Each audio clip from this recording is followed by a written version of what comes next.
त्यांचे दौरे सुरू आहेत. कोकणातला पाऊस थोडासा कमी झाला की या भागातसुद्धा आदित्य ठाकरे आणि उद्धव साहेबांचे दौरे होतील आणि शिवसैनिक फार आतुरतेने त्यांच्या आगमनाची वाट बघतायत. ही लोकांच्या मनामध्ये असतेच, फक्त तिला फुंकर घालायची गरज आहे.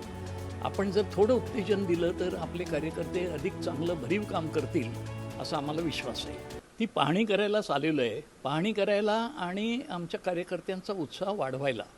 तसे सगळे क्रियाशील आहेत, कामं करताहेत आणि पक्षबांधणीचं काम जर म्हणाल तर ते सतत चाललेलं असतं, ते कधी थांबत नसतं आणि त्या दृष्टीनं हे दौरे महत्त्वाचे ठरत आहेत आणि कार्यकर्ते आपल्या आपल्या भागात काम करतात. फक्त त्यांनी अधिक एकजुटीने आणि अधिक आक्रमकपणे काम केलं तर आजच्या काळामध्ये शिवसेनेला पर्याय नाही.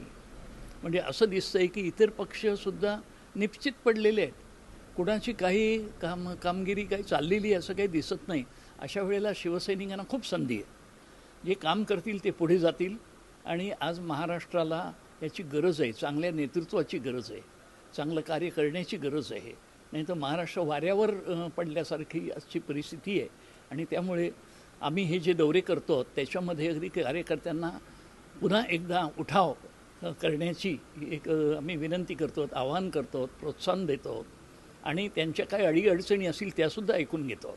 साहेब, उद्धव ठाकरे असेल किंवा आदित्य ठाकरे असेल यांचे दौरे कधी कोकणामध्ये सिंधुदुर्गामध्ये? त्यांचे दौरे सुरू आहेत. कोकणातला पाऊस थोडासा कमी झाला की या भागातसुद्धा आदित्य ठाकरे आणि उद्धव साहेबांचे दौरे होतील आणि शिवसैनिक फार आतुरतेने त्यांच्या आगमनाची वाट बघतायत. साहेब, तुमचा उद्या ठाकरे सेनेचा उद्या तिरंगा रॅली निघत आहे. हो, काय सांगाल? चांगले असेच कार्यक्रम घेतले पाहिजेत. माननीय बाळासाहेबांनी असे वेगवेगळे अभिनव उपक्रम शिवसेनेला दिले आणि त्याच्यातूनच शिवसेना वाढली, पुढे आली.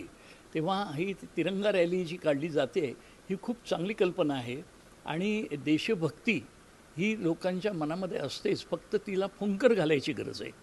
आपण जर थोडं उत्तेजन दिलं तर आपले कार्यकर्ते अधिक चांगलं भरीव काम करतील असा आम्हाला विश्वास आहे.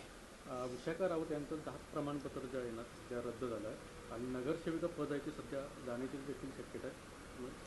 नाही, त्याच्यावर जी काही कायदेशीर जी काही उपाययोजना आहे ती केली जाते आहे आणि मला असं वाटतं की त्याच्यातून नक्कीच चांगला मार्ग निघेल आणि विशाखाताई ह्या आमच्या एक चांगल्या कार्यकर्त्या आहेत, अनुभवी आहेत आणि जनतेमध्ये लोकप्रिय आहेत. त्यामुळे त्यांची ही अडचण दूर व्हावी अशी आमची सर्वांची अपेक्षा आहे. एकनाथ शिंदे पुन्हा मुख्यमंत्री व्हावेत अशी इच्छा संजय गायकवाड यांनी व्यक्त केली. कसं बघता या विधानाकडे? असे कोणी काही इच्छा करू शकतात, पण नुसत्या इच्छेने होत नाही ना. लोकांच्या इच्छेचं वर असतं सगळं. लोकेच्छा महत्त्वाची.